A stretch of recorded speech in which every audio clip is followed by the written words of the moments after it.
Lolo Tino. Lolo Tino, gumising po kayo. Oh, bakit ba? Ano bang problema mo? Sarap na nagtulog ko eh. Kailangan kong magpahinga kasi maaga akong pupunta sa bukid bukas. Kasi Lo, itong tiyan ko sumasakit. Ilang beses nang gumagalaw ang anak ko. Parang natatakot siya. Ay, talagang gagalaw na siya kasi nga malapit na siyang mag-7 buwan ngayon. Lolo Tino, tumingin ka po sa bubungan natin. Nahawin ang pawid. At mayroong tao. Ayun o. Ha? Ay, naku po. Ay, takpan mo ng ulan niyang tiyan mo. Apo, aswang yan. Walang yakang aswang ka. Tigilan mo ang apo ko! Merong malaking asong itim na nakapasok sa pintuan natin, Lolo Tino! Lumayo ka sa kanya! Kakagatin ka niya! Aswang din ang walang yan to. Lumayas ka dito. Huwag mo akong kakagatin!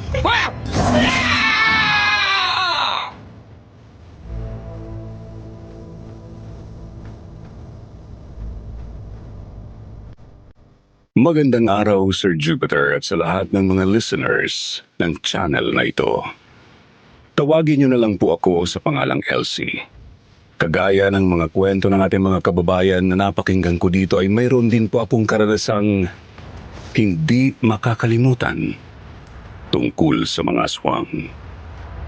Nangyari po ito maraming taon na nakakaraan sa aming probinsya sa Abra nang magbuntis ako sa una naming anak ni Jomar. Akala ko kasi ay kwento lang ang tungkol sa mga aswang. Hindi ko inasahang totoo pala sila. At yun ang isi-share ko sa inyo ngayon. Pero bago ko simulan ang aking kwento, naniniwala ka ba sa aswang? Anong kwento sa seryeng ito ang hindi mo makakalimutan?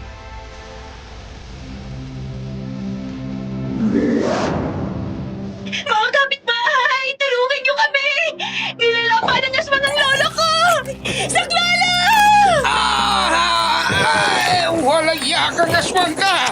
Layuan mo ako! Tulungan niyo kami! Takot na takot ako ng mga oras na yun. Patuloy ang aking pagsigaw. Nagsumiksik ako sa sulok ng aming bahay. Takot na takot ako habang yakap ang unan. Di nagtagal ay nakarinig ako ng mga boses na papalapit sa aming bahay. Alam ko na dumarating na ang aking mga kapitbahay kaya naman patuloy akong sumigaw para maalerto sila.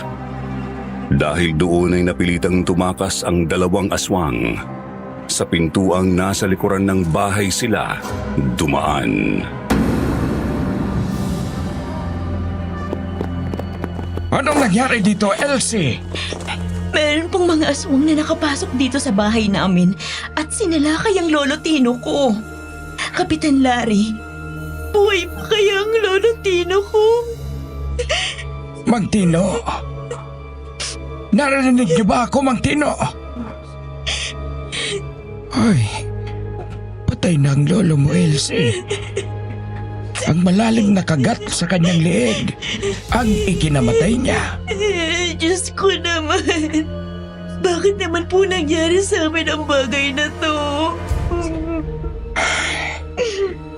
Nasaan bang asawa mong si Juman? Nasa Danglas po. Sinundo niyang Lola Celia ko at ang kapatid kong si Aldo kasi hindi pa nila alam dito. Pauwi na po sila dito bukas. Tapos ito na ang kanilang aabutan. Pambihira naman. Kung kailan naman wala kang kasamang lalaki dito, tsaka ka pa natiyempuhan ng aswang na yon.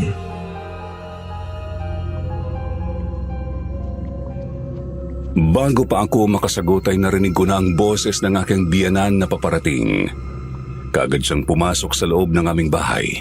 Napaiyak siya nang makita ang bangkay ni Lolo Tino. Matapos ay nilapitan ako. Niyakap ako ng mahigpit ni Nanay Violi.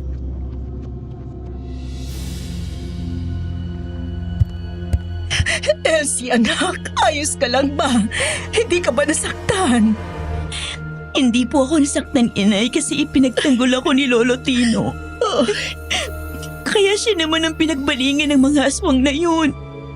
Buti na nga lang at dumating si na Kapitan Larry dahil kung hindi, baka napatay na din ako ng mga aswang na yun. Maraming salamat, Kapitan Larry, sa maaga niyong pagdating. Utang ko sa inyo ang buhay ng aking manugang at apo. Mabuti nga at papunta pa lamang kami ng mga tanod ko sa outpost.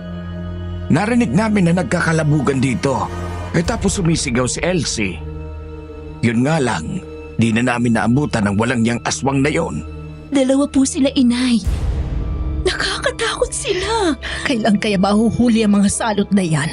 Noong nakaraan ay mayroon silang buntis na napatay. Kinain nila ang kawawang sanggol sa tiyan. Hindi ba lang nila binigyan ng pagkakataong maisilang at mabuhay sa mundo? Namatay din yung babae. Tapos ngayon ay ang manugang ko naman ang gusto nilang patayin. Natatakot na ako, inay. Ngayong nasimulan na nila akong puntahan dito, baka hindi na sila tumigil. Huwag kang mag-alala, Elsie. Pagdating nila Jomar, magkakaroon ka na palagi ng kasama dito.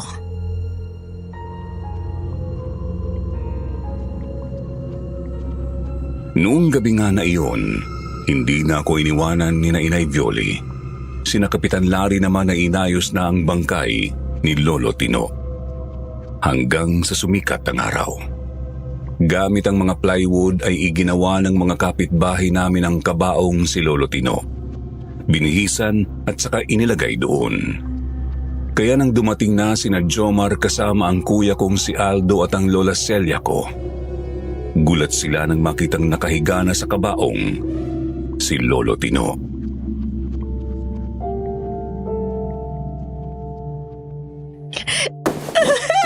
Tino, ano ka ba naman tao ka?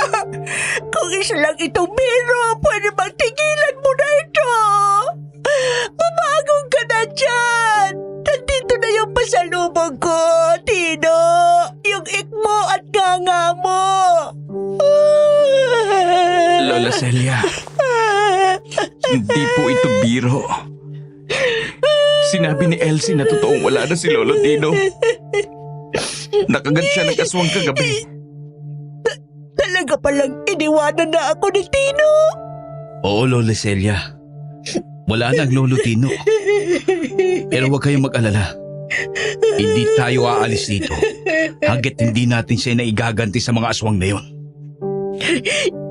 Apo, huwag mo nagdagdagan pa ang sakit ng aming mga kalooban. Nawala na ang Lolo Tino mo. Ayoko na mayroon pang sumunod sa kanya. Tama kayo, Lola Celia. Pero hindi naman titigil ang mga aswang hanggat hindi nagagawa ang gusto nila. Ang batang nasa tiyan ni Elsie ang dahilan. Kaya nila napatay si Lolo Tino. Kaya hindi ako papayag na pati ang kapatid ko ay sasaktan nila. Tama si Bayaw, Lola Celia.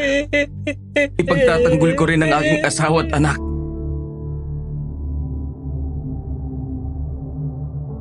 Hindi na kumibo si Lola Celia. Ipinagpatuloy na lamang niya ang pag-iyak nang muli siyang sumilip sa kabaong ni Lolo Tino. Noon naman dumating sa aming bahay si Melissa. Natanaw ko na matagal siyang tumayo sa labas ng aming bakuran habang pinagmamasdan ng mga tao sa labas ng aming bahay. Napansin din siya ni Kuya Aldo.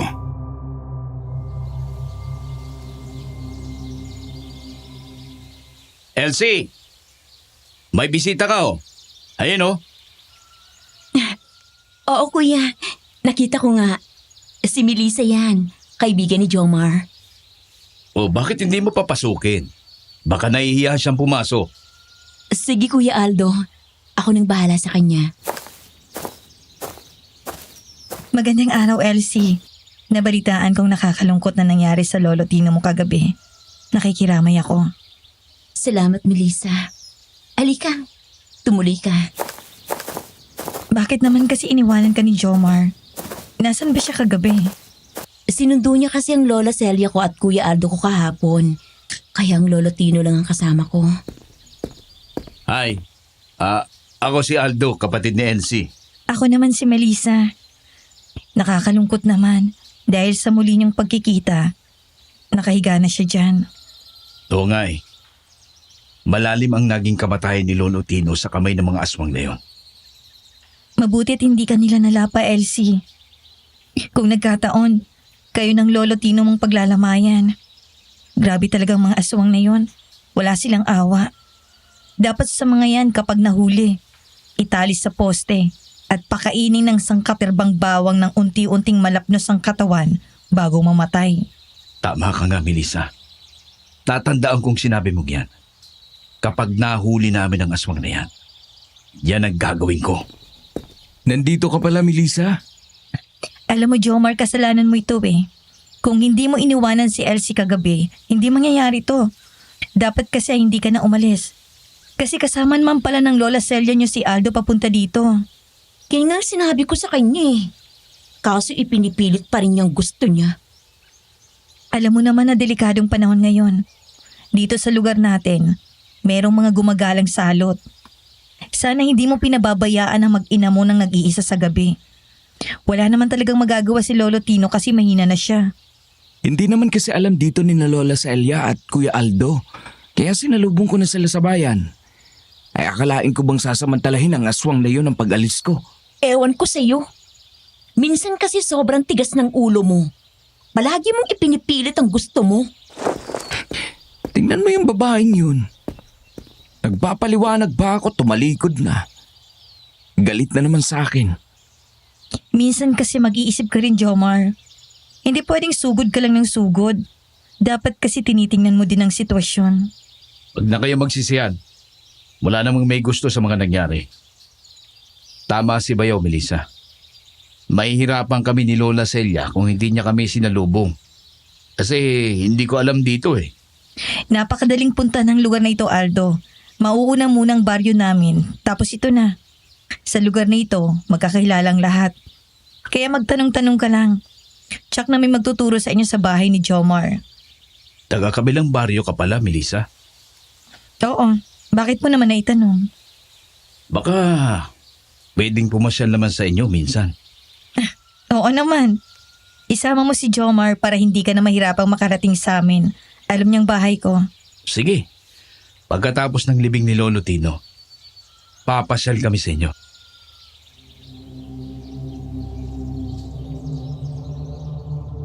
Ngumiti lang ng matamis si Melissa kay Kuya Aldo.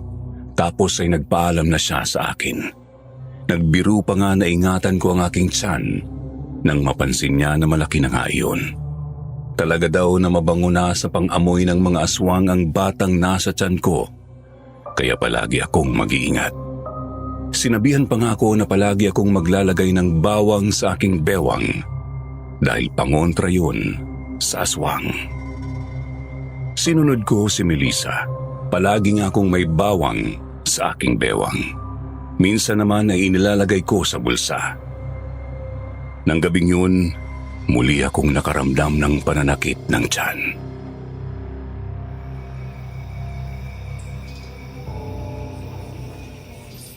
Aray! Jomar! Masakit ng tiyan ko. Anong nangyari? Bakit sumakit ang tiyan mo? Hindi ko alam eh. Basta bigla niya lang sumakit. Jomar, ganito rin yung nangyari nung gabing mapatay ng aswang si Lolo Tino. Galaw din ang galawang anak natin. Parang natatakot siya. Iisa lang ang ibig sabihin ng Jomar. May aswang na umaaligid dito. Pero sa dami ng naglalamay dito sa burol ni Lolo Tino, paano natin malalaman kung sino ang aswang? Kumuha ka ng maraming bawang at durugin mo. At ilagay sa bratito. Ipahawak mo kay Elsie. Hindi gusto ng mga aswang ang amoy ng bawang. Kaya lalayo sila kay Elsie kapag naamoy nila yon. Sige, yun ang gagawin ko. Marami akong nakaimbak na bawang dun sa aking kubo. Katatapos lang kasi ng anihan at hindi pa nadadala sa bayan. Sige, dalian mo. Huwag kang magpapahalata sa mga taong narito. Hayaan mo lang sila sa mga ginagawa nila.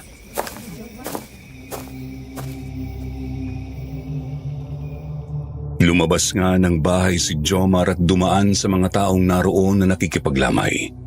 Nasa kabilang bahagi ng aming bahay ang kubo na imbakan ng mga bawang. Kumuha si Jomar ng 5 buong piraso ng mga bawang. Dinurog ang mga yon at inilagay sa platito. Nang lumabas siya ng kubo, amoy na amoy ang bawang na dinikdik niya. Napatingin sa kanyang lahat ng mga taong naroon nang maamoy nila ang bawang.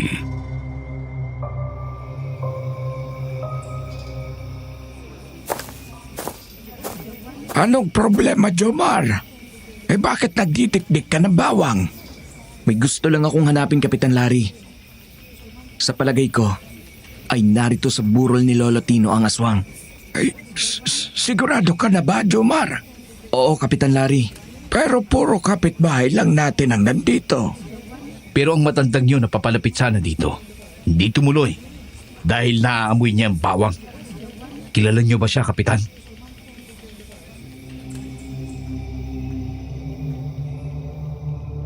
Napatingin ang lahat sa matandang babae na itinuro ni Kuya Aldo. Nakatayo ang matandang babae sa bakod. Hindi makapasok at makalapit sa burol. Paano nga ay naamoy agad ang hawak ni Jomar? Nagulat din ang matanda nang makita niya na lahat ng tao na naroon ay nakatingin sa kanya. Hindi naman namin masyadong makita ang mukha niya dahil sa bandanang nakalagay sa kanyang mukha.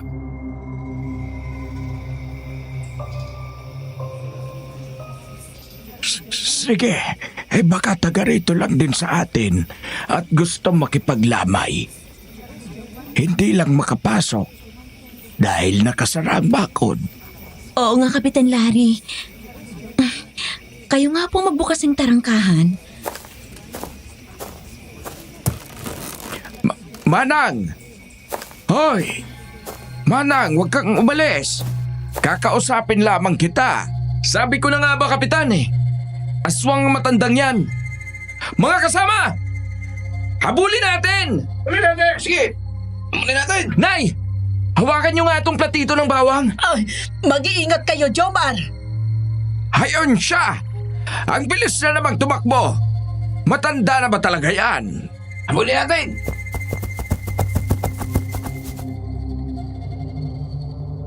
Lahat ng mga kalalakihang naroon ay hinabol ang matanda kaya kami lang ni na Lola Celia at Inay Violi ang naiwanan sa bahay. Noon tumalon mula sa bubungan ng isang aswang na kung tawagin nila ay abwak, isang uri ng aswang na mukhang bayawak. May mahahabang pangil, may matutulis din at matatalim na kuko. Nagulat kami kaya napaatras ako kina Inay Violi. Kahit natatakot naman ang aking biyenan ay kaagad na dumampot ng pamalo. Ipinakita rin ito ang platito ng bawang.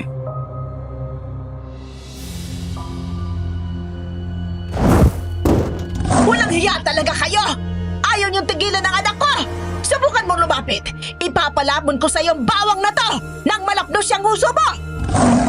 Tama nga ang hinala ko. Magkasama kayo ng matandang yun. Ang galing ng paraan ninyo, ha? Isa ang magiging pain para magpahabol at ang isa ay maghihintay sa tamang pagkakataon para sa lakayin ng bibig na may nila. Buti na lang at hindi ako sumunod sa mga humahabol sa kasama mo. Kuya Aldo, mag-iingat ka. Yan ang pumatay kay Lolo Tino. Kung ganun, ako naman ang papatay sa kanya. Igaganti ko si Lolo Tino. Hindi ako natatakot sa iyong salot ka. Kahit humanda ka sa buntot pagi na ito. Aldo, makamandag ang abwak. Iwasan mong matatalas niyang kuko. Pati ang mahaba niyang buntot na ginagamit din niyang panglaban. Alam ko po yan, Aling Violi. Alam ko kung paano sila haharapin. May mga nakita na akong ganitong halimaw sa bayan namin. Nang sugurin nga si Kuya Aldo ng abwak ay umilag siya kaya sa ibabaw ng lamesa bumagsak ang abwak. Nagkabasagan ng mga baso at tasa ng kape na naroon. Galit na galit yon dahil sa ilang ulit na sinunggaban si Kuya Aldo pero hindi niya nahuli at bawat pag-iwas ni Kuya Aldo ay hinahagupit niya ng hawak na buntot pagi ang abwak. Kaya naman napapaigtad yon sa sakit tuwing tatamaan ng buntot pagi. Susugod pa sana ulit ang abwak nang makitang pabalik na ang mga taong humabol sa kasama niyang aswang. May isa pang aswang dito! Isang abwak! Dali! Paligiran natin siya! Wala ka ng pagkakataon para tumakas kang salot ka! Walang iya ka! Pinatay mo ang lolo Tino namin! Ngayon ay nagbabalik ka para kunin ang anak ko? Hindi ako papayag! Mga kasama! Patayin ang salot!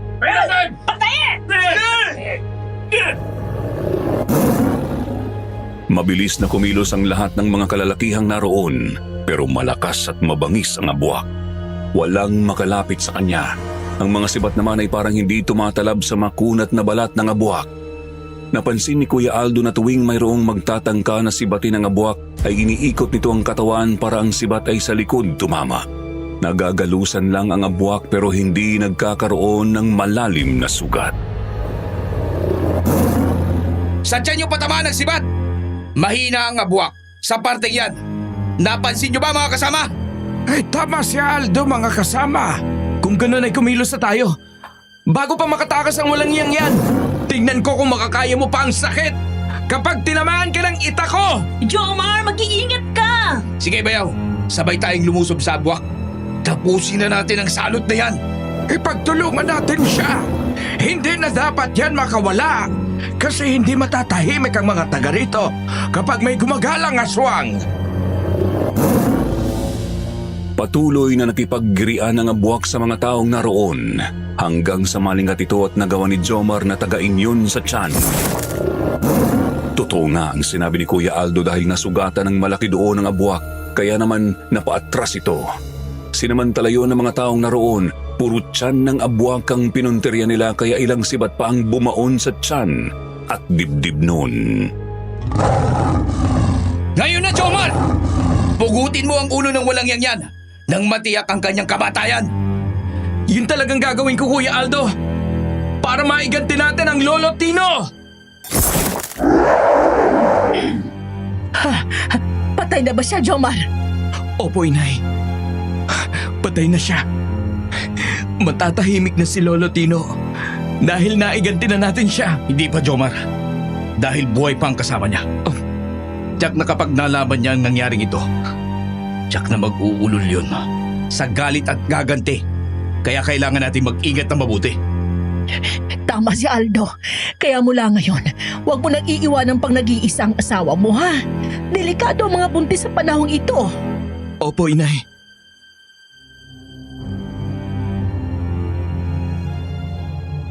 Makalipas lang ang ilang araw ay inihatid na namin sa libingan niya si Lolo Tino. Ilang araw at gabi ang lumipas. Mahigpit ang ginawang pagbabantay sa akin ni Jomar at Kuya Aldo. Palagi ko silang kasama kahit saan ako magpunta. Para ko na nga silang mga alalay. May mga gabing sumasakit ang tiyan ko. Kapag ganoon ay alam ko na naliligalig ang aking anak. Ibig sabihin ay mayroong aswang sa paligid. At kapag ganoon ay kaagad na lumalabas ng bahay si Kuya Aldo. Naiiwan sa tabi ko si Jomar. Nakita nga ni Kuya Aldo na may tumakbo sa likuran ng malaking puno ng mangga.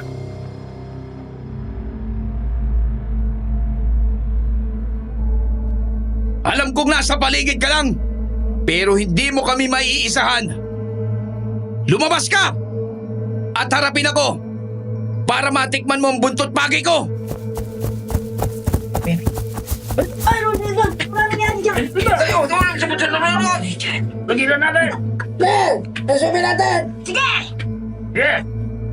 Aldo, bakit ka sumisigaw? Mayroon bang problema? Oo, Kapitan! Nandito ang aswang! Nasa likuran ng mangga na yan! Mga kasama, paligiran natin ang mangga. Sige, paligiran! Doon tayo! Huwag kang magpapalinlang sa tao yan, Kapitan Larry. Siya ang aswang. Gusto na naman yan umalis kayong lahat para magawa niya ang gusto niya. Teka. Bakit? Dalawa kayong Aldo. Sino sa inyo ang totoo? O bihira naman. Nakalimutan ko. Mayroon nga palang mga aswang na kayang gumaya ng anyo ng isang tao. Tama ka! Kaya nga ginaya mo ako, hindi ba? Sabi mo pa kina Kapitan, nasa likuran ng magnang yun ang aswang. Gusto mo silang pumunta ron para mailigaw mo sila. Nagtataka nga ako kung bakit diyan ka galing sa likod bahay namin. Sa gilid ng kubo ng imbaka ng bawang. Kaya nga patunay lang na ako ang totoo at ikaw ang huwad. Kapitan Larry! Patayin niyo na ang salot na yan! Eh kung ganon, ikaw pala ang salot! Lolokohin mo pa kami, ha? Kapitan Larry, huwag kang maging padalos-dalos. Malalaman natin kung sino ang huwad at tunay. Kung hindi ka aswang, makakaya mong maglagay ng bawang na ganito sa iyong katawan. Meron ka ba nito, ha? Bawang? Kasi, Kung hindi mo kaya ang amoy ng bawang, ibig sabihin, isa kang aswang. Sabuyin na lang ng asin para malaman ang tunay na aswang at hindi. aray! Aray ko! Ang hapte!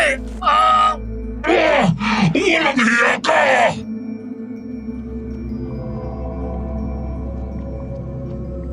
Lumabas ang anyo ng aswang na gumagaya kay Kuya Aldo. Napaso ito sa mga asin na isinaboy sa kanya ni Jomar. Napilitan itong tumakbo habang sinisibat ng mga taong naroon.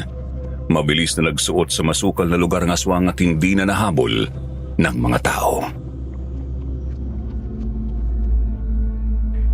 Pasensya ka na, Aldo.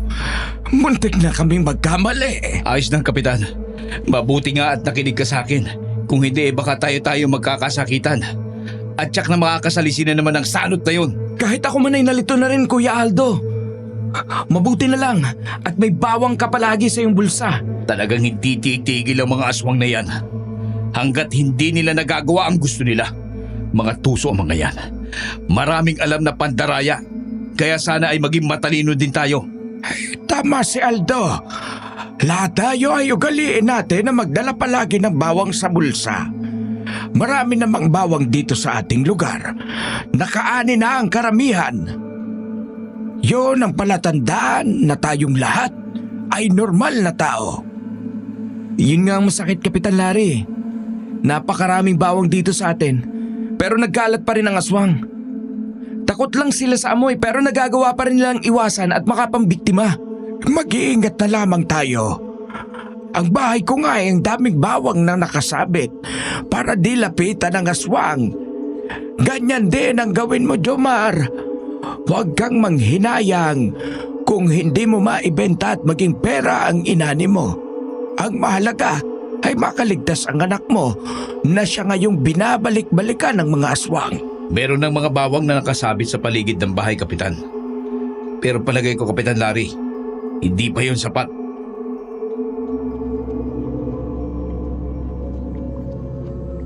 Sumang-ayon naman kay Kapitan Larry ang lahat ng naroon. Kaya nang sumunod na araw ay dinagdagan pa ni na Jomar at Kuya Aldo ang mga nakasabik na bawang sa aming bahay. Dahil doon ay ilang araw at gabi akong nakaramdam ng katahimikan sa paligid. Nagpaalam si Inay Violi na ilang araw mawawala dahil dadalo sa kasalan ng kamag-anak nila sa kabilang bayan. Ayos lang naman sa akin yun kasi hindi na nga nagparamdam ang aswang. Nang sumunod na araw ay galing kami sa Talipapa. Nakasalubong namin si Melissa at ang kanyang inay.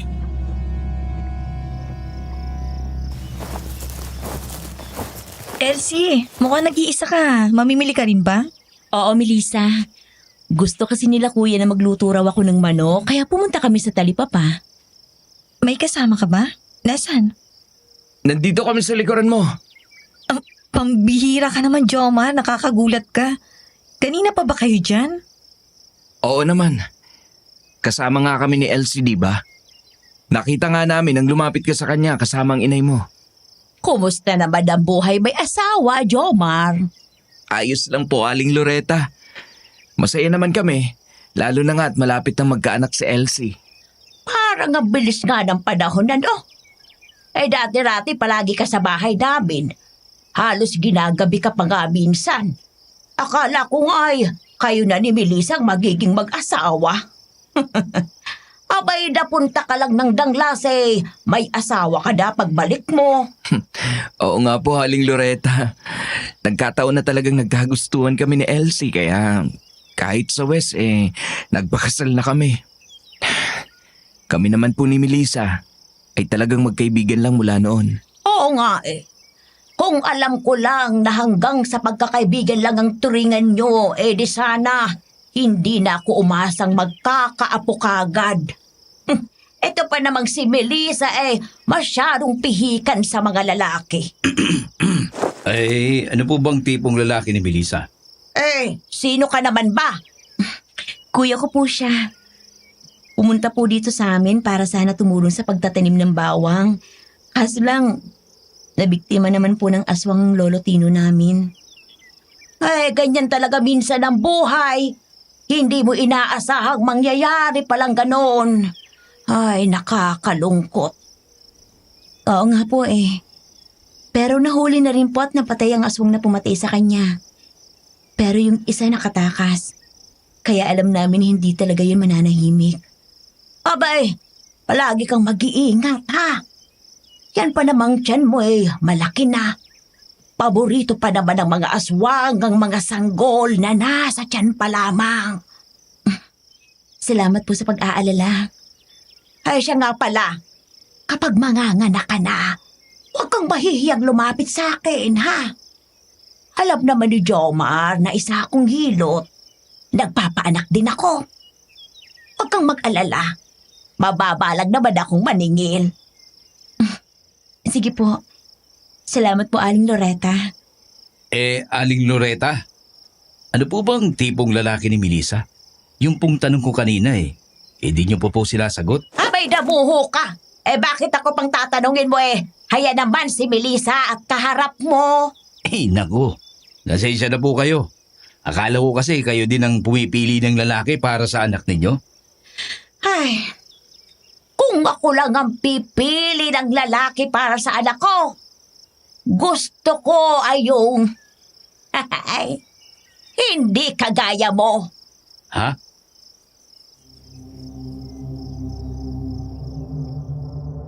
Sa sinabing yun ni Aling Loretta, hindi ko napigilan ang aking sarili na tumawa ng malakas.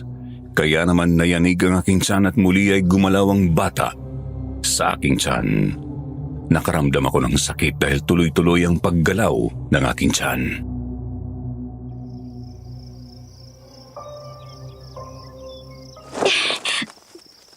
Aray!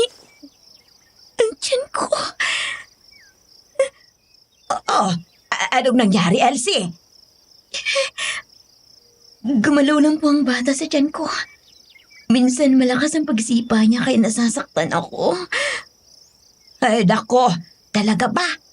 Malakas na bang gumalaw? Baka naman pwedeng pahawak sa magiging apo ko. Kasi para ko na rin anak si Jomar. Aling Loretta, lawayan niyo din po ha. Binati niyo po kasi. Baka maligalig mamaya pag uwi namin. Nako, ikaw talaga, Jomar. Ang hilig mong magpapaniwala sa mga pamahiin. Pero sige, lalawayan ko na rin ang tiyan mo, Elsie. Halika. Salamat po. Itong tatandaan mo, Elsie. Kapag papadilim na, mamalagi ka na sa loob ng bahay, ha? Marami pa namang puno sa paligid ng bahay niyo. Ang alam ko, yung ganong malalaking mga puno na yon, doon nakatira ang mga nuno at kapre. Ikaw talaga, Aling Loretta.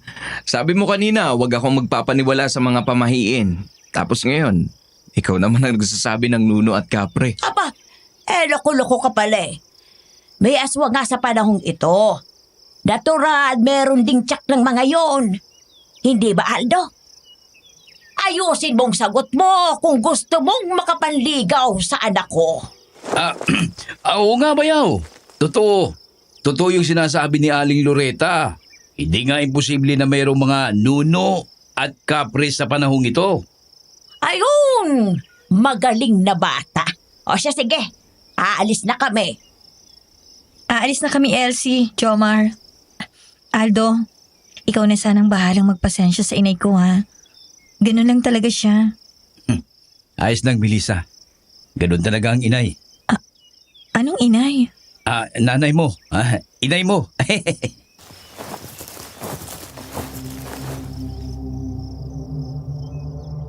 Bahagya lang gumiti si Melissa tapos ay lumayo na siya sa amin para sundan ng kanyang ina. Kami naman ay bumalik na rin sa aming bahay matapos na makabili ng lulutuin para sa tanghalian. Habang nagluluto ako ay muli kong naalala ang mga sinabi ni Aling Loretta tungkol kina Melissa at Jomar. Kaya paminsan-minsan ay napapatingin ako kay Jomar.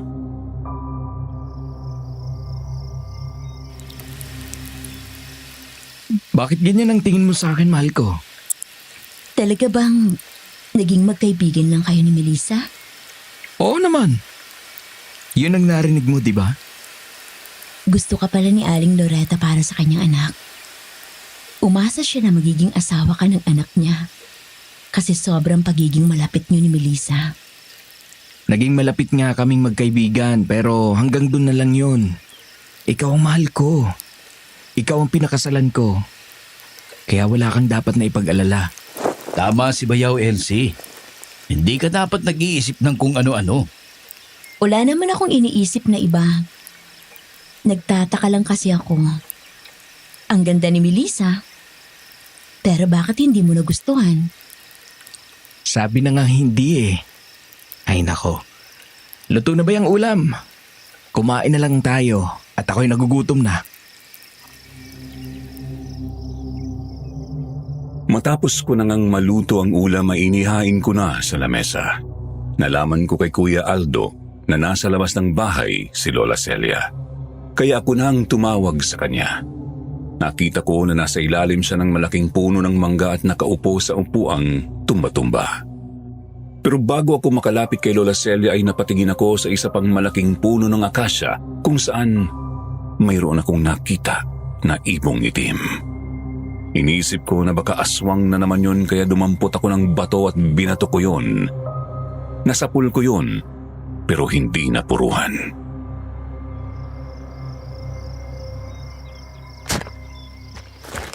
Bisit ka? Mabuti na nga at umalis ka na dito. O sino sinisigawan mo? Yung ibong itim. Umalis na eh. Nakakabwisit ang itsura kaya binato ko. Ikaw talaga, kung ano-anong pinapansin mo. Tayo na nga dun sa loob at kumain na muna tayo. Mauna ka nang pumasok roon at ako na ang mag-aakay kay Lola Celia. Sige, nagugutom na nga din ako eh. Nauna na akong kumain. Nagugutom na ako eh. Sige na po, Lola Celia. Kumain na po tayo. Sabay-sabay na nga kaming kumain.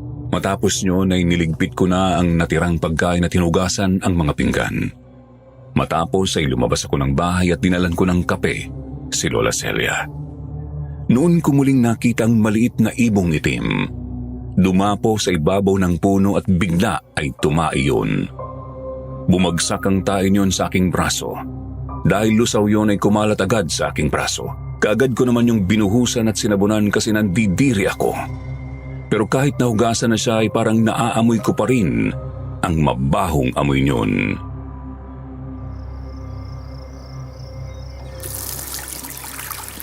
Walang hiya talagang ibon na yun. Sino na naman ang kaaway mo? Yung ibong itim na sinasabi ko sa'yo kanina. Tinaiyan ako sa braso. Ayan o. Ang baho-baho.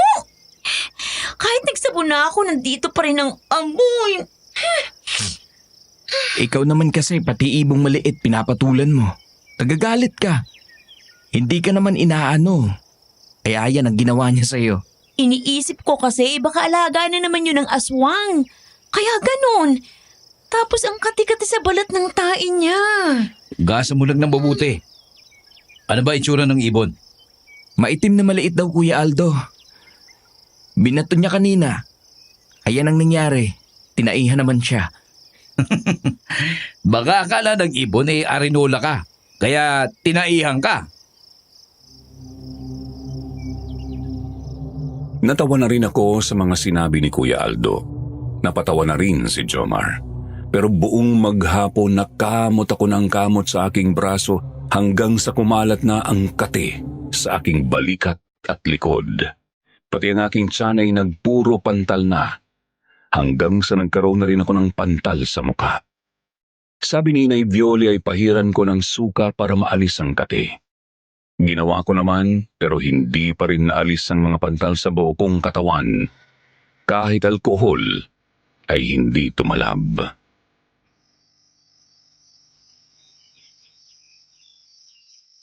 Siguro'y nabati ka ng nuno sa punso. Kaya ganyan ang nangyari sa'yo. Ano bang nuno sa punsong pinagsasasabi mo? Nagsimula lang naman to nang taihan ako ng ibong pangit na yun. Nangati ang braso ko. At ngayon buong katawan ko nang makati. Parang iba na nga yan, Elsie ah. Kahit anong ipahid mo ay hindi na tumatalab. Lalo lang dumarami yung pantal mo. Ano kaya kung magpatawas ka na sa albularyo? Jomar, may kilala ka bang albularyo dito? Aray ko naman, bakit ang kati-kati ng buong katawan? Wala akong kilalang albularyo dito eh. Baka si Aling Loretta may kakilala, bayaw. Oo nga. Magtanong tayo sa kanya. Hindi ko na talaga matiis ang kati. Tayo na. Sige, halika na. Aalalayan na kita. Naku, grabe na palang mga pantal mo sa katawan. Nagsusugat ng iba oh. Nagpunta nga kami sa baryo ni na Melissa. Itinuro sa amin ni Aling Loretta ang kakilala nilang albularyo na si Mang Noel. Kaagad naman niya kaming inasikaso. Kumuha ng tubig at inilagay sa maliit na planggana. Hinagisan niya ng 7 butil ng palay ang tubig. Kumuha din siya ng kandilang itim. Sinindihan yon at saka ipinatak sa tubig habang may salita na binubulong. Nakikita namin na unti-unting nagkakaroon ng hugis ang natulaw na kandilang pinapatak sa tubig. Matapos ang orasyon, kinuha yun ni Mang Noel.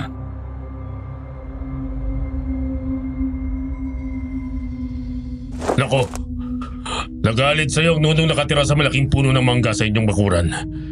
Meron ba kayong malaking puno ng mangga? Merong punso dun, hindi ba? Meron po. Pero ano naman ang ikagagalit niya sa akin? Wala naman akong ginagawang masama dun sa puno. Pati yung punso nila ay hindi ko naman pinakaalaman. Pagmasdan mo tong isa pang narito sa tubig. Hugis ibon. Meron ka bang sinakta na ibon? Meron po. Yung ibong pangit na maliit. Yun ang dahilan kaya ka nagkaganyan. Sinaktan mo ang ibon na alaga ng nuno, kaya pinarasahan ka. Kung ganun po, ay anong dapat namin gawin para maalis ng galit ng nuno at pagalingin niya ang asawa ko? Magalay kayo ng buhay na 3 itim na malalaking manok. Ilagay niyo sa puno ng mangga mamayang hapon. Kapag nawala yun doon, ibig sabihin, tinanggap na ng nuno ang alay niyo. Aray! Bigla na naman sa ang tiyan ko. Matindi ang galit sa iyo ng nuno. Kailangan mo ring uminom ng damong serpentina para mapangalagaan niyang sanggol sa tiyan mo. Ano pong klase yung damo na yun? Meron akong ganyan na tanim dito. Bibigyan kita, Elsie. Ilalagay mo lang ang daon na yon sa mainit na tubig. Tapos iinumin mo. Mapait lang yon pero maganda yon sa mga nagbubuntis. Sige po, bigyan niyo po ako nun. 5 dahon ng serpentina sa isang tasang mainit na tubig ang gagawin mo, Elsie. Mabisa yan panglaban sa nuno. Sasakit at hihilab pa yan sa susunod. Pero ituloy mo lang ang pag-inom niyan hanggang sa gumaling ka. Tatandaan ko po ang lahat ng sinabi niyo. Salamat po.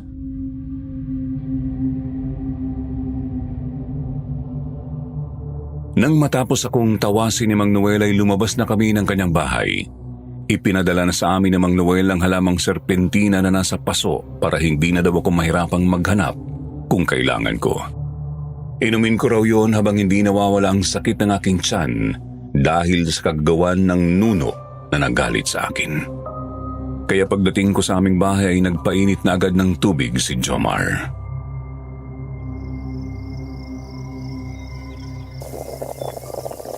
Limang dahon lang daw ng serpentinang ilalagay sa isang tasang mainit na tubig.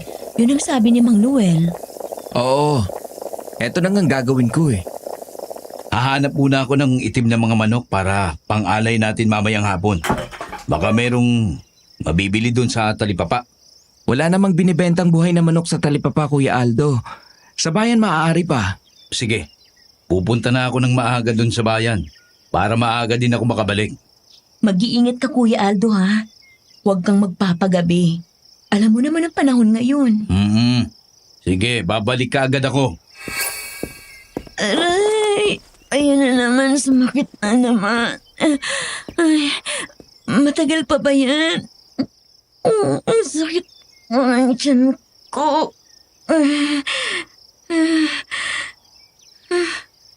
Hindi kaya manganganak ka na? Kaya wala nang umpay ang sakit ng tiyan mo? Anong mga anak ang pinagsasasabi mo? Magpipitong buwan pa lang to eh. Bihirang nanganganak ng 7 buwan. Kalimitan 9 na buwan bago manganak. Nang makaalis na nga si Kuya Aldo ay nakapagpainit na rin ng tubig si Jomar. Kumuha siya ng 5 dahon ng serpentina at inalagay doon. Nakita ko na madaling nalanta ang mga dahon. Naging kulay berde ang tubig kaya sinubukan kong tikman yon. Sa unang higop pa lang ay nalasahan ko agad ang sobrang pait. Nailuwa ko yun, bagay na ikinagulat ni Jomar.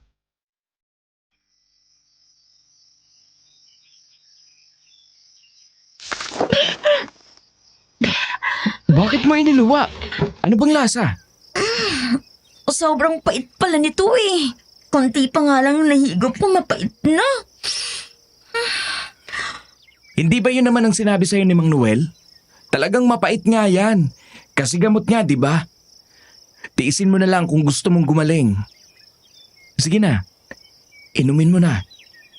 Ubusin mo yung 1 tasa para maalis na yung pangangati mo sa katawan at yung sakit ng tiyan mo. Sige na nga. Titiisin ko na lang ang pait. Sige na, ubusin mo na yan tapos magpahinga ka na.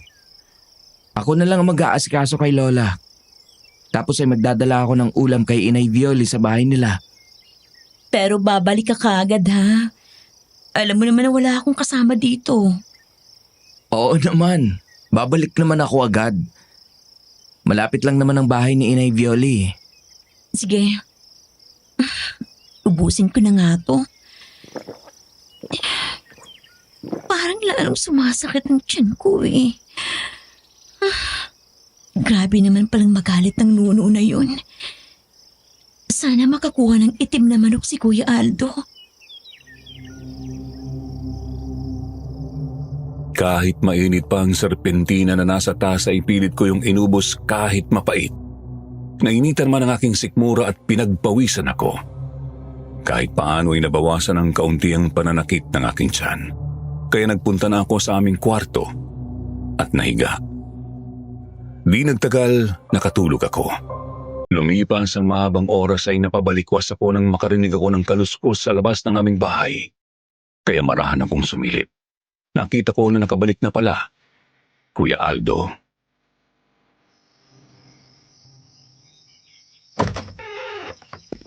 Mayroon na tayong pang-alay mamayang gabi. Doon sa Nuno sa Mangga. Sana lang tanggapin niya nang gumaling ka na. Sana nga Kuya Aldo. Kasi hindi ko na alam ang gagawin ko kapag sabay na sumakit ang tiyan ko at pangangatin itong mga pantal sa buo kong katawan eh. Ininom mo na ba yung serpentina na binigay sa'yo ng albularyo? Oo Kuya. Gumawa na si Jomar kanina. Mamaya na lang ulit bago dumilim, iinom ako. Oh. Ano naman ang pakiramdam mo ngayon? Medyo nawala naman ng konti yung sakit ng tiyan ko kanina. Kaya nahiga ako at nakatulog. Pero ngayon sumasakit na naman eh. Mas maganda siguro kung uminom ka na uli. Sandali at kukuha ako ng dahon para ilagay sa mainit na tubig. Ganoon nga ang ginawa ni Kuya Aldo. Kaya uminom ulit ako ng 1 tasa ng serpentina. Nang gabing yun ay inilagay na nila Kuya Aldo at Jomar sa harapan ng puno ng mangga ang 3 manok na itim tapos ay pumasok na sila sa loob ng bahay. Hindi pa nagtagal ay narinig na namin ang huni ng mga manok kaya kaagad na lumabas sina Kuya Aldo at Jomar.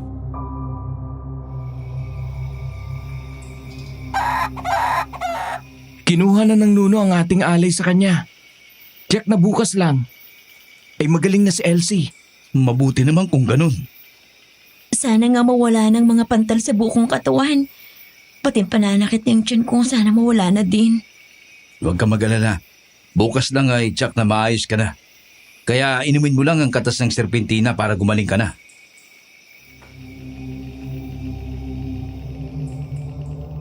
Nagpatuloy ako sa pag-inom ng serpentina. Patuloy ding sumakit ang aking tiyan. Inakala ko na dahil lang talaga yon sa kagagawan ng puno. Pero pagdating ng 3 araw ay may mga dugo nang lumabas sa aking puwerta. Sobra na rin ang pananakit ng aking tiyan.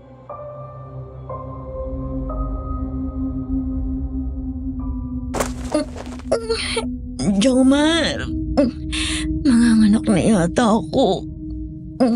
Sunduin mo na si Aling Loretta para paalikin ako.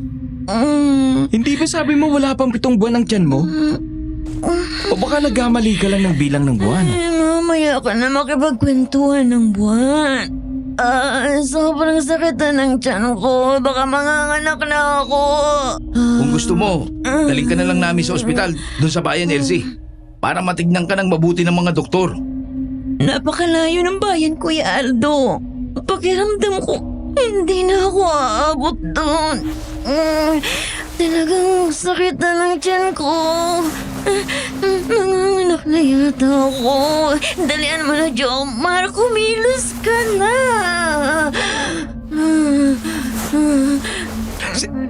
Sige, susunduin ko na siya. Konting days lang.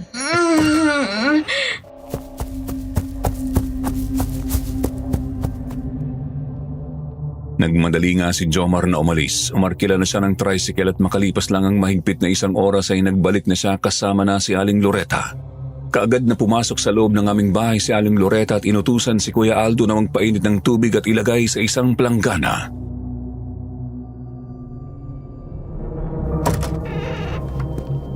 Parang kulang pa sa buwan, Elsie. Ay bakit tinugo ka na ngayon? Ilang araw na pong masakit ng tiyan ko tapos ngayon, dinugo na ako. Anak ko, oo nga no. Parang manganganak ka na nga. Sumabog ng panubigan mo. Sige, iiri mo na. Aray ko, sobrang sakit.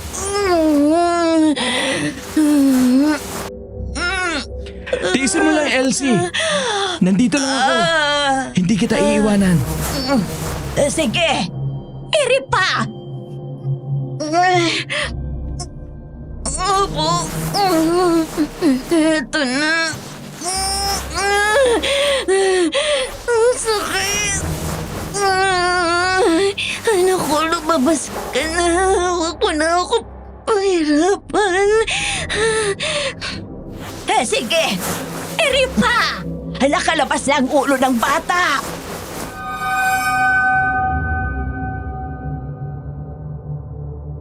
Ilang oras pa akong naghirap sa pag-ire dahil yun ang unang pagkakataong manganganak ako hanggang sa maramdaman ko nga na nailabas ko na ang aking anak.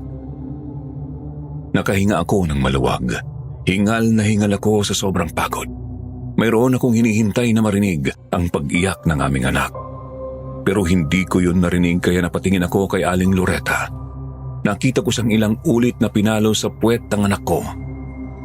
Di nagtagal ay binalot siya ni Aling Loretta ng maliit na kumot.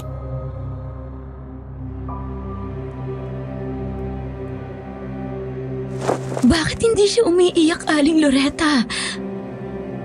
Patay na ang anak mo, Elsie. Ikinalulungkot ko. Patay na po ang anak ko? Oo, maitim na siya. Sa tingin ko ay ilang araw na siyang patay sa loob ng tiyan mo.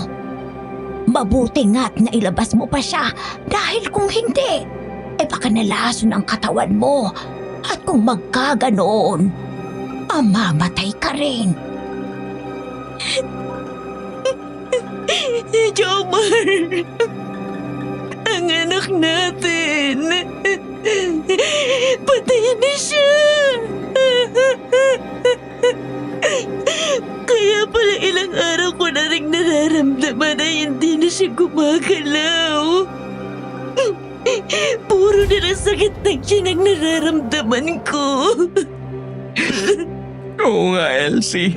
Jomar. Lalaki pa naman sana ang ating anak. Matagal akong nanabik na makita siya pero paglabas niya ganito na siya.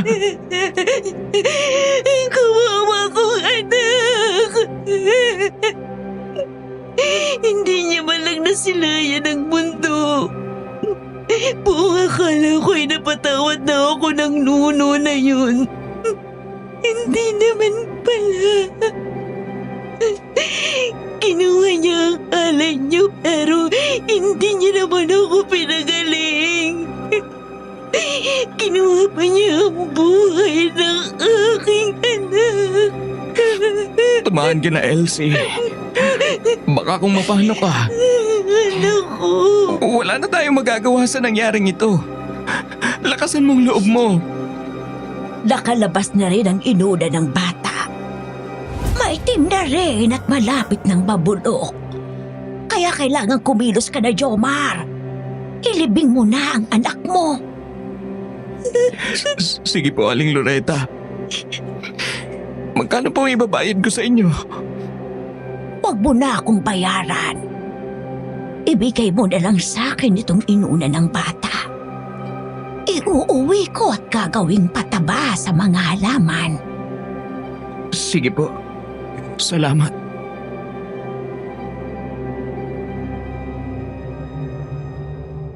Kumuha ng plastic si Jomar at doon inilagay ang inunan ng aking anak. Tapos ay lumabas na ng aming bahay si Aling Loretta. Hindi na siya inihatid ni Jomar dahil hindi niya ako maiwan. Si Kuya Aldo na lang ang naghatid kay Aling Loretta hanggang sa makalabas sa aming bakuran. Nang pumasok sa loob ng bahay namin si Kuya Aldo,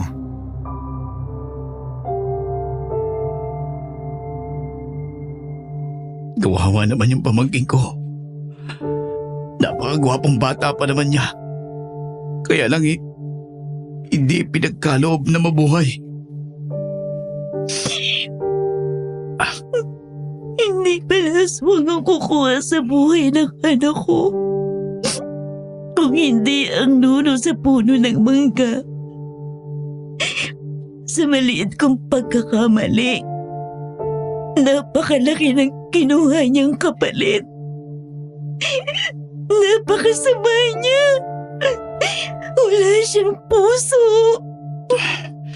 Huwag ka na magsalita ng masama laban sa kanya.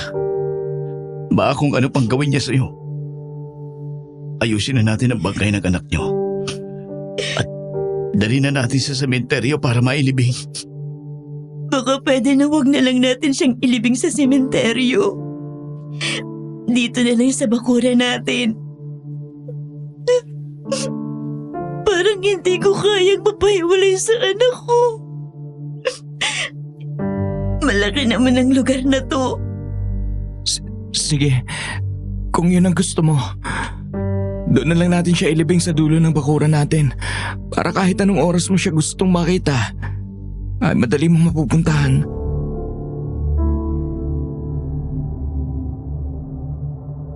nang lumabas nga ng aming bahay si Jomar ay saka naman dumating ang aking biyanan. Kaagad siyang napaiyak nang malaman ang nangyari. Luhaan siya nang lapitan ng aking anak at kinalong yun. Niyakap siya ng mahigpit ni Inay Violi.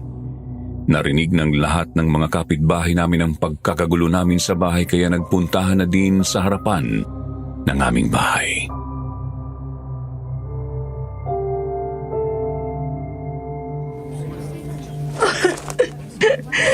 Ilang araw lang akong nawala. Pagbalik ko'y ganito nang aabutan ko. Patay na pala ang aking apo palabas.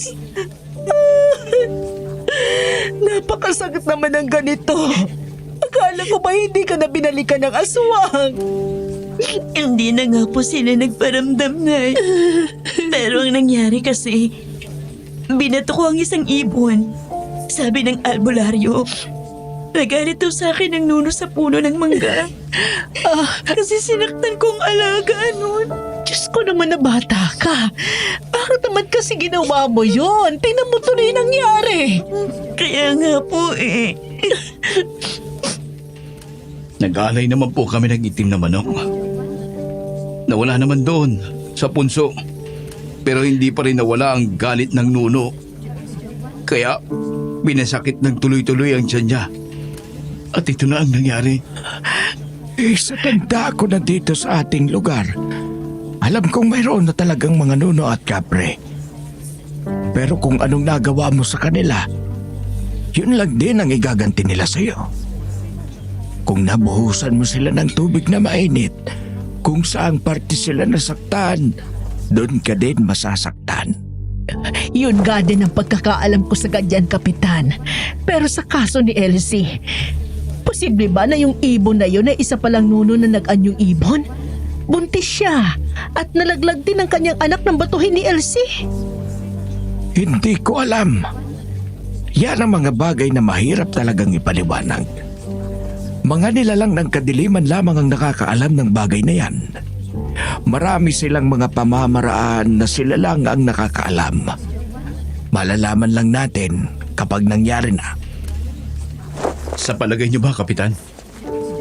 Wala nang kinalaman dito ang mga aswang? Kasi dati, kapag sumasakit ang tiyan ni Elsie, mayroong aswang sa paligid.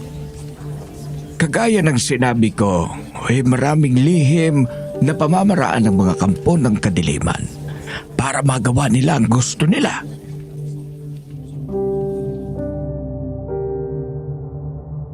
Makalipas ang isang oras ay pumasok ulit sa loob ng bahay si Jomar para sabihing nakapaghukay na siya ng malalim na butas sa aming bakuran. Kaya naman kahit masakit ay pinayagan ko na siyang ilibing ang aming anak. Wala na akong lakas ng loob na tumayo pa kaya niyakap ko ang aming anak at hinalikan sa huling pagkakataon. Patuloy ang aking pag-iyak nang bitiwan ko siya. Tinanaw ko na lang si Jomar habang palabas na dala ang bangkay ng aming anak.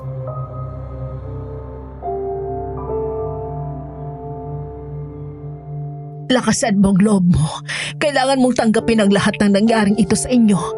Isa itong malaking pagsubok kaya kailangan mo maging matataag. Elsie, Aling Violi, susundan ko lang po si Bayaw sa labas, ha? Ay, sige na, Aldo.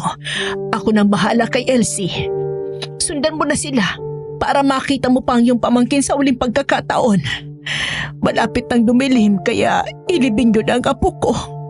Sige po.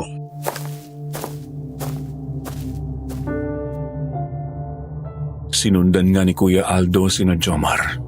Inilibing nila ang aming anak sa dulong bahagi ng aming bakuran. Naroon din sina Kapitan. At makalipas nga niyon ay bumalik na sila. Pero nang kumagat ang dilim kagaya ng iniisip ni Kuya Aldo ay mayroon ngang dalawang aswang ang humukay sa libingan ng aking anak. Naabutan pa nila ang mga iyon na hawak ang aking anak at sinisimulan ng kainin.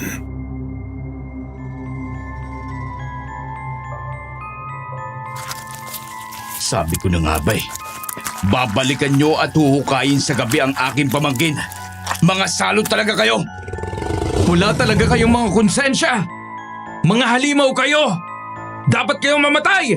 Humanda kayo ngayon! Kayo dapat na mamatay! Tama nga si Aldo! Tiyak na babalikan ng walang hiyang mga aswang ang sanggol. Paligiran ninyo sila! Paligiran natin! Mabuti na lang at naniwala ako kay Bayaw. Nang sumugod ang mga tao ay sabay ding sumugod ang mga aswang. Mababangis ang mga ito at determinado ring makatakas. Dinamba nito si Jomar at nagpambuno sila. Nabitiwan ni Jomar ang itak kaya hindi niya nagawang tagain ang aswang. Nakatakbo yun palayo. Kasunod yun nakatakas ang isa pa kaya naman hinabol sila ni Kapitan Larry. Bayaw! Ayos ka lang ba? Oo, Bayaw. Mabuti na lang. At hindi ako nakagat ng aswang. Nabitiwan ko pa naman ang itak. Napakasama nila. Natangay nila ang aking anak. Hinahabol na sila ni Kapitan Larry. Huwag ka mag-alala. Makikilala din natin ang mga aswang na yan sa lalong madaling panahon. Sana nga lang ay tama ang naging plano mo, Kuya Aldo. Sigurado yun, Bayaw. Kaya't maghintay ka lang. Anong nangyari, Kapitan Larry? Nahuli niyo ba ang mga aswang? Hindi. Mabilis silang nakatakas. Sobra kasi ang dilim ng gabi. Nagkataon na kumulimlim, kaya ang sinag ng buwan ay nawala. Salamat sa pagtulong niyo, Kapitan Larry. Ang mahalaga walang sinamang nasaktan sa atin. Nakuha na nilang anak ko. Sa palagay ko hindi na babalik ang mga yon. Ang mga salot na yon. Sige, kami naman ng mga tanod ko ay magro-ronda muna. Baka sakaling masabat ba namin sa ibang lugar ang mga aswang na yon.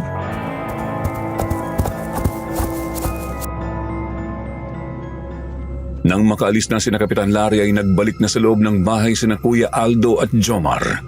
Muli akong napaiyak sa awa sa aking anak nang malaman ko na hinukay pala ng mga aswang at kinuha.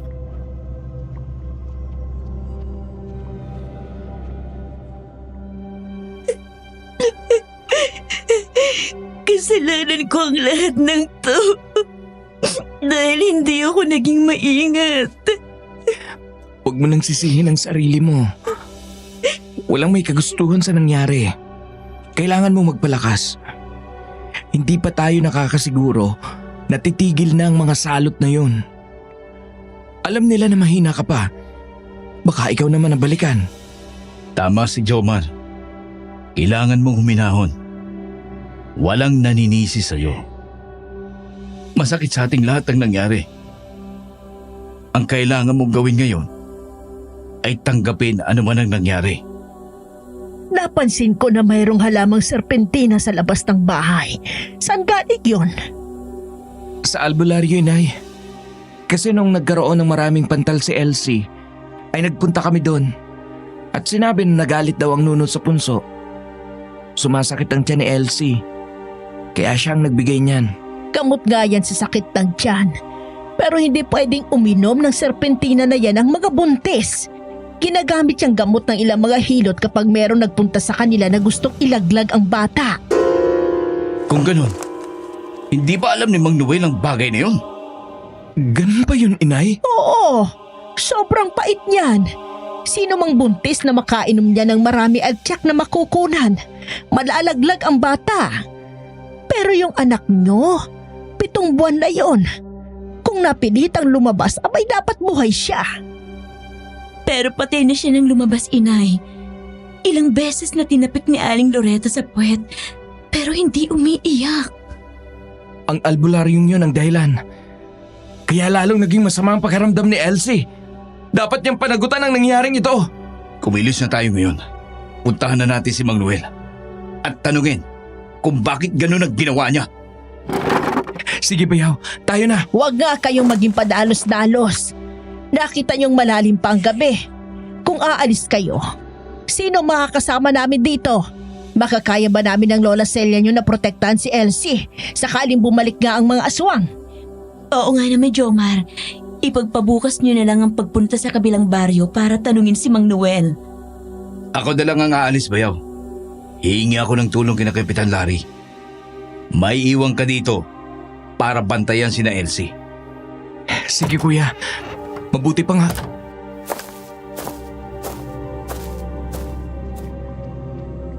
Muling kinuha ni Kuya Aldo ang buntot pagi at mga itak.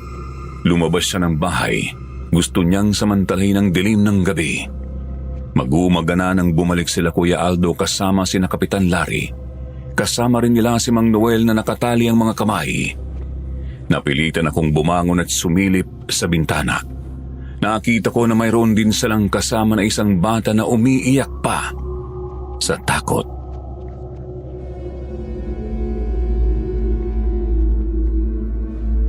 Maawa ka naman sa akin, Kapitan Larry. Pakawalan niyo na ako. Wala naman akong hangad kung hindi ang makatulong lamang kay Elsie. Tsaka hindi totoong sinasabi ng batang yan. Sinungaling yan. Ikaw ang sinungaling, Mang Noel! Kitang-kita ko na kumakain ka ng sariwang karne! Nang makita mo ako, ay bigla kang nagalit at tinabol ako! May pangil ka pa nga eh! Anong pangil ang sinasabi mo, Totoy? Gumagawa ka talaga ng kwento. Hindi maganda yan. Napapahamak ang ibang tao dahil sa maling kwento. Kung ganun, bakit ka tumakbo nang makita kami? Alam kong takot ka kasi alam mo ang kasalanan ginawa mo. Saka may mga nakita kaming sariwang karne sa kaldero mo. Tama ang sinasabi ni Totoy. Alam ko karne ng tao yon, di ba? Saka yata ang aswang eh. Naku naman, Kapitan Larry. Grabe ng pambibintang nyo ah. Hindi ako ganoon. Bakit naniniwala kayo kay Totoy? Ang mga karne na yon ay lulutuin ko pa lang. Malalaman natin kung nagsasabi ka nga ng totoo. Mga kasama, itali natin siya sa kubong Ano? ibaka ng mga bawang. Malalaman natin kung nagsasabi nga ito ng totoo. Iba ka ng mga bawang? Naku po, Kapitan Larry. Aldo, huwag niyo naman akong dalhin doon. Humanda ka na ngayon! Masusunog ka sa bawang! Nye, nye, nye, nye, nye! Buti nga sa'yo!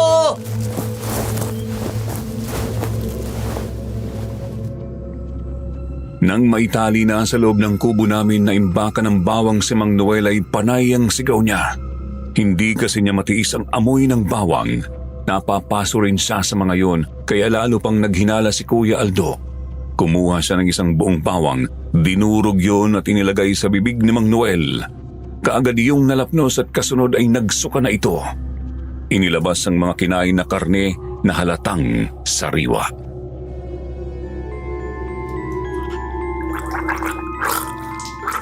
Tama po ako, di ba, Kapitan Larry? Ayun ang mga kinain niya, oh. Sariwa pang mga karne na yan. Kaya galit na galit siya sa akin nang makita ko siya. Ayaw niya kasi na maikwento ko sa iba ang lihim niya kaya gusto niya akong kainin. Sige, panalo na kayo. Wala na akong dapat na itago pa. Tama kayo. Aswang nga ako. Lahat ng nangyari kay Elsie ay planado. At hindi lang ako ang gumawa at nagplano ng lahat ng yon. Anong ibig mong sabihin? Anong planado nyo ang lahat ng nangyari sa kapatid ko? Dahil sa pag-ibig, Jomar. Kapag nawala ng anak mo, masisira ang pagtitinginan yung mag-asawa. Lalabas na naging pabaya si Elsie. Kaya nangyari yun. Magkakagulo kayo. At magkakaroon naman ang pagkakataon ng pamangkin ko. Kung ganon, ay sino pa mga kasabot mo? Magsabi ka ng totoo! Baka sakaling buhayin ka pa namin!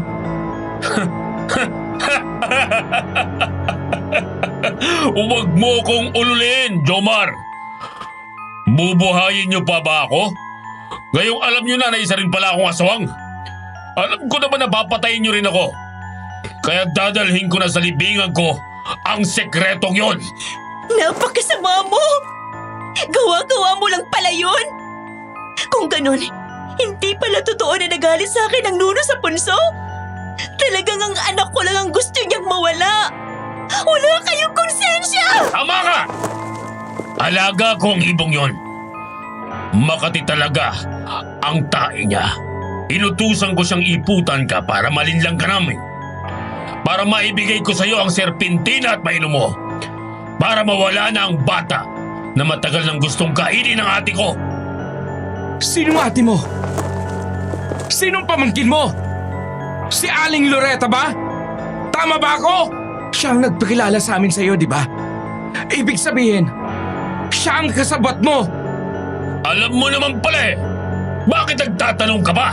Kung ganon, ay hindi ka na namin kailangan pa. Kaya dapat ka nang mamatay para matahimik na ang lugar na ito. Pagbayaran mo ang lahat ng nagawa mong kasalanan. Heto pa ang maraming bawang at asin. Kainin mong lahat yan! Magsisisihan mo ang lahat ng ito. Igaganti ako ng ate Loretta ko at si Melissa. Humanda kayo sa kanila! Huwag ka nang umasa pa! Dahil isusunod namin sila sa'yo! Ilang saglit pa ay binawian na ng buhay si Mang Noel. Patuloy naman akong umiyak.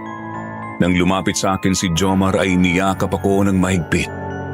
Binulungan niya ako, nalakasan ko ang loob ko kahit na wala ang aming anak ay hindi pa rin magbabago ang kanyang pagmamahal sa akin.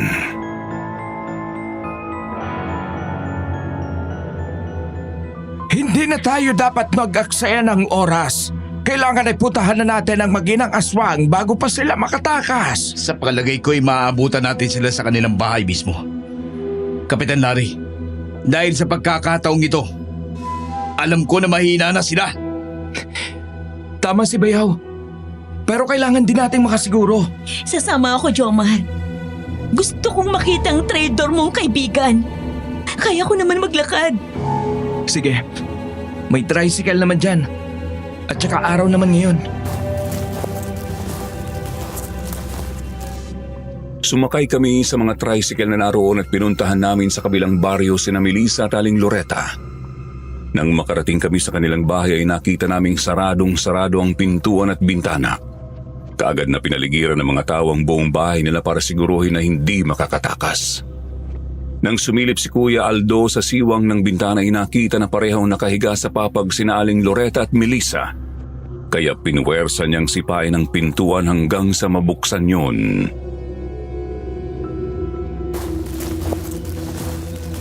Jomar? Aldo? Bakit nandito kayo? Anong kailangan nyo? Bakit kayo pumasok dito nang walang permiso? Hindi nyo ba alam na nagpapahinga kami kasi pareho kaming may sakit? Ang tagal nating naging magkaibigan.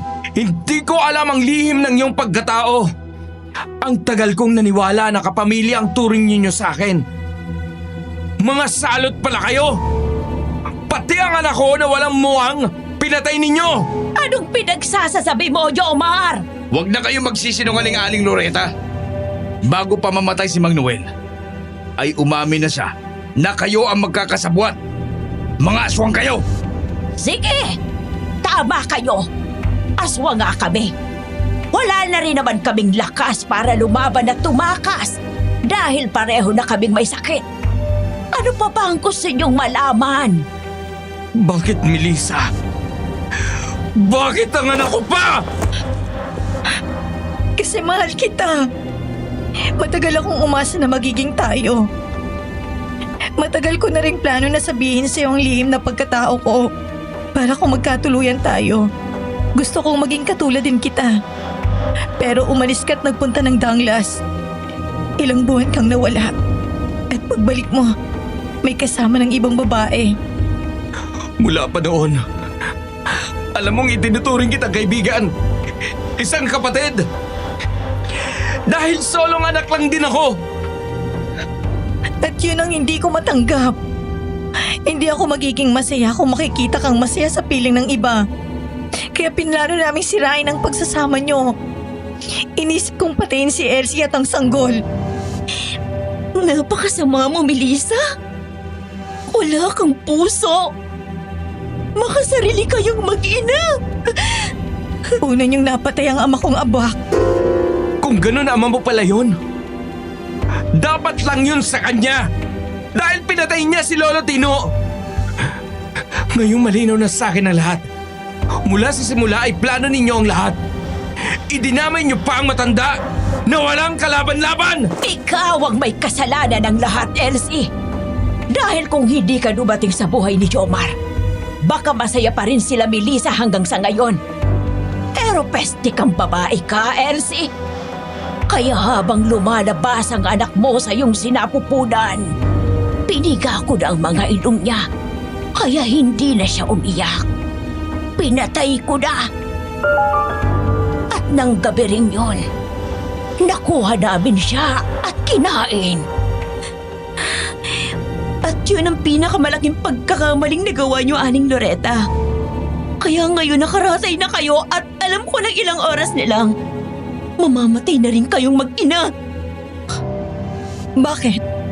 Ano bang meron sa sanggol? Bakit matapos namin kainin ay naging ganito ng kalagayan namin? Kahit isinukan na namin ang aming kinain, patuloy pa rin kami nangihina. Binihusan ko ng laso ng daga ang bibig ng sanggol. Bago namin siya inilibing, alam kong pabalikan siya ng aswang. Hindi niyo na malalasahan agad yun dahil sariwa ang katawan ng sanggol.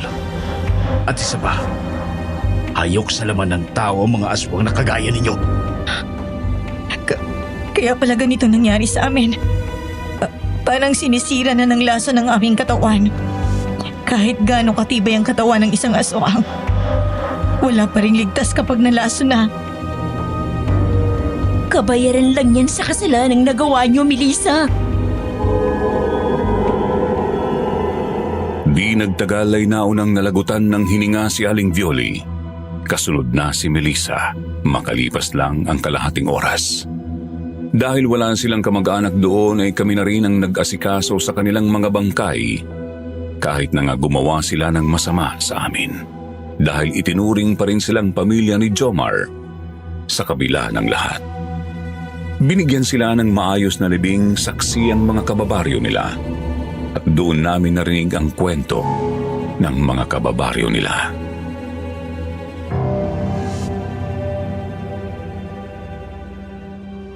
Matagal na pala nilang pinaghihinalaan na aswang sina Melissa. Wala lang daw silang ebidensya na magpapatunay. Oo, yan din ang sabi ng isang lalaking nakausap ko. Hilot na aborsyonista si Aling Loretta.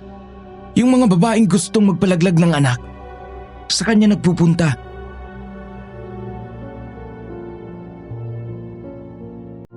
Makalipas lang ang isang taon ay muli akong nagbuntis, Sir Jupiter. Naging maayos naman ang aking pagbubuntis hanggang sa maisilang ko ang aming anak. Lalaki rin at kamukhang-kamukha ng nauna kong anak na namatay. Kaya masayang-masaya kami ni Jomar.